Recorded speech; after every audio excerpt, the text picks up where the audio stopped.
Hello friends, and welcome to one of our new Racing Mentor Storytime videos.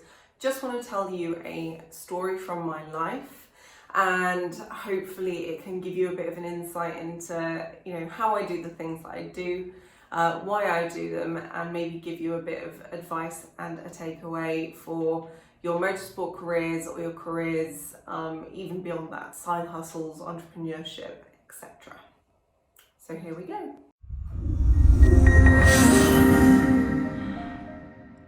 I think you guys are going to relate to this one. So when I was in college, I was doing business studies, and our main goal for that I think it was actually A-levels, was to create a business plan. And because I was quite ambitious, I was already working for a record label, because at that time I wanted to work in the music industry. And I decided to do my business plan based on something that this record label was creating. They were creating this new kind of music platform that was kind of going to be a rival to MySpace in a way. And I created this business plan. I worked really hard, like inside the label at the same time as I was creating this. Handed in the final bit of coursework. I was really happy with it. I thought it was a really strong business plan, and it really kind of laid out like the value and the benefits of this business that I was creating as part of the label, and the label was also really happy with it. Handed it in like maybe on, let's say, a Thursday or a Wednesday or something like that, and then on the Friday I was due to go and work on one of the label's projects, which was teaching music business skills to like 15-16-year-olds at a local high school. And I get a call from my business studies teacher going, "You haven't done this correctly, the appendices aren't correct," or something like that, like basically saying that I'd done this thing wrong.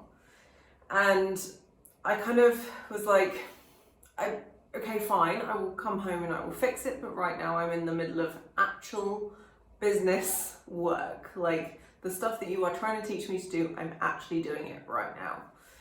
And she's like, "No, you need to come home immediately." I'm like, no, I would rather fail than, leave these children who I was, in the middle of teaching something to.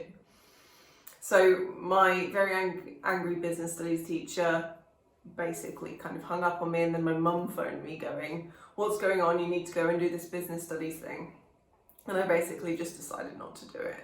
I made some changes when I got home, but they weren't good enough, and I got something rubbish on that coursework, like an E, just because it didn't fit into these like clear parameters of however these things are marked.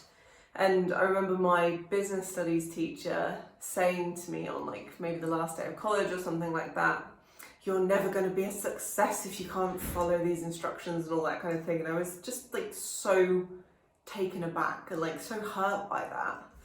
But this this business plan that I wrote, it kind of went through the process, and we refined it a little bit within the label, and it went on to go and help those people secure funding for this new platform.